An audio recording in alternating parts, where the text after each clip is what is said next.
ఏపీలో స్థానిక ఎన్నికల కసరత్తు స్టార్ట్ అయింది. విజయవాడ, విశాఖ కార్పొరేషన్స్ తో పాటు పంచాయతీలు, నగర పంచాయతీలు, మున్సిపాలిటీలో ఓటర్ల జాబితా సిద్ధం చేయాలని రాష్ట్ర ఎన్నికల సంఘం నోటిఫికేషన్ ఇచ్చింది. వచ్చే నెల 9 నాటికి ఫోటో ఓటర్ లిస్టులు సిద్ధం చేయాలని సూచించింది. రాష్ట్రంలోని అన్ని మున్సిపాలిటీలు, నగర పంచాయతీల్లో వార్డుల వారీగా లిస్టు సిద్ధం చేయాలని ఎస్ఈసీ కోరింది. ఓటర్ల జాబితా ఆధారంగా రిజర్వేషన్లు ఖరారు చేయాల్సి ఉంటుందని, దానికి తగ్గట్లుగా ఫోటో ఆధారిత జాబితాను సిద్ధం చేసి ఉంచాలని ఎస్ఈసీ తెలిపింది.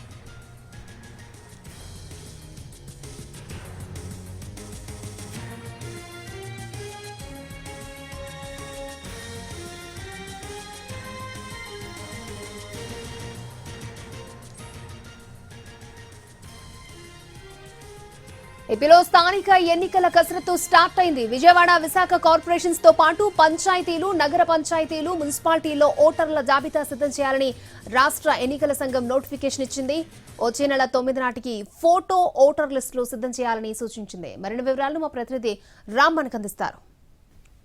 మొత్తం ఏపీలో ఉన్నటువంటి మున్సిపాలిటీలు కానీ, మున్సిపల్ కార్పొరేషన్లు కానీ, గ్రేటర్లు కానీ మొత్తం అటు పంచాయతీలు, నగర పంచాయతీలు, అలాగే అన్నిటికీ కూడా మొత్తం ఓటర్ల లిస్ట్ ఏదైతే ఉంటుందో, ఏవైతే ఓటర్ ఐడీలు ఉంటాయో అవన్నీ కూడా సిద్ధం చేసి ఓటర్లు ఎంతమంది అనేది కూడా ఫోటో ఓటర్ లిస్ట్ మొత్తం అంతా కూడా సిద్ధం చేయాలని చెప్పి ఇప్పటికే ఎన్నికల కమిషన్ ఇవాళ నోటిఫికేషన్ జారీ చేసినటువంటి పరిస్థితి అయితే ఉంది. ఖచ్చితంగా స్థానిక ఎన్నికల నగారా అయితే త్వరలో మొగబోతోందనడానికి ఇదొక నిదర్శనంగా చెప్పాలి. అయితే ఇప్పటికే ఉన్నటువంటి, అంటే గత ఎన్నికలు జరిగినప్పుడు ఉన్నటువంటి లిస్ట్ ఏదైతే ఉంది, దాని తర్వాత ఇప్పటిదాకా వచ్చినటువంటి అప్డేట్స్ కావచ్చు, స్థానికంగా ఎంతవరకు అప్డేట్స్ చేశారు, అలాగే పంచాయతీల్లో నుంచి వచ్చినటువంటి ఆ రిపోర్ట్లు కావచ్చు, వీటన్నిటిని కూడా పూర్తి స్థాయిలో తీసుకుని, అలాగే మున్సిపల్ కార్పొరేషన్లు అంటే ప్రత్యేకంగా ఇప్పుడు విశాఖ, విజయవాడ మున్సిపల్ కార్పొరేషన్లను ప్రత్యేకంగా కూడా తీసుకుని వాటికి సంబంధించినటువంటి లిస్టులను కూడా ప్రత్యేకంగా పంపించడానికి కూడా ఒక సెపరేట్ నోటిఫికేషన్ ఇచ్చినటువంటి పరిస్థితి అయితే ఉంది.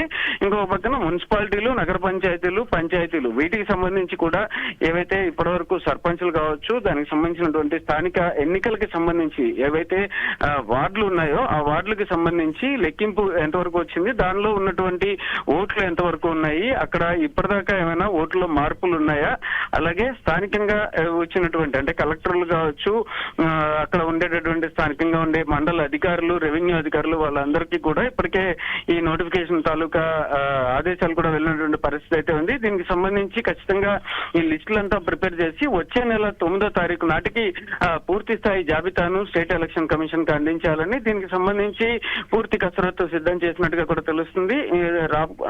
ఇప్పటికే స్థానిక ఎన్నికలకి సంబంధించి ఏదైతే స్థానిక ఎన్నికలు జరపాల్సిన అవసరం ఉంటుందో దానికి సంబంధించి కూడా ఇప్పటికే పలుమార్లు చర్చలు జరిగిన నేపథ్యంలో కూడా దీనికి సంబంధించి ఉన్నటువంటి ఓటర్ల జాబితా విషయంలో ఏమైనా ఎక్కడైనా కూడా, అంటే ఇప్పటిదాకా ఉన్నటువంటి ఓటర్ల జాబితా కావచ్చు, కొత్తగా వచ్చిన ఓటర్లు కావచ్చు, దీనిలో ఏమైనా మార్పులు కానీ, స్థానికంగా రాజకీయ పార్టీల నుంచి వచ్చేటటువంటి ఇన్ఫర్మేషన్స్ కానీ వీటిని కూడా పూర్తి స్థాయిలో కన్సిడర్ చేసి వచ్చే నెల 9వ తారీఖు నాటికి దీనిని సిద్ధం చేయాలని, అలాగే రిజర్వేషన్లకి సంబంధించి కూడా ఎక్కడెక్కడైతే రిజర్వేషన్స్ ఉన్నాయి, ఆ రిజర్వేషన్స్ ఉన్న చోట ఎటువంటి పరిస్థితి ఉంది, అక్కడ ఉన్నటువంటి ఓటర్ల జాబితా కూడా పూర్తి స్థాయిలో సిద్ధమైందా లేదా, ఎక్కడైనా ఓటర్ల జాబితాకి సంబంధించినటువంటి ఇబ్బందులు ఏమైనా ఉన్నాయి, అంటే గతంలో జరిగినటువంటి మున్సిపల్ ఎన్నికల అనుభవాలను దృష్టిలో పెట్టుకుని కూడా ఈ రకమైనటువంటి నిర్ణయం అయితే తీసుకున్న పరిస్థితి అయితే ఉంది. ఏదైనా మొత్తానికి వచ్చే నెల 9వ తారీఖు నాటికి మాత్రం పూర్తి స్థాయి లిస్టులు సిద్ధం చేసి ఎన్నికలకి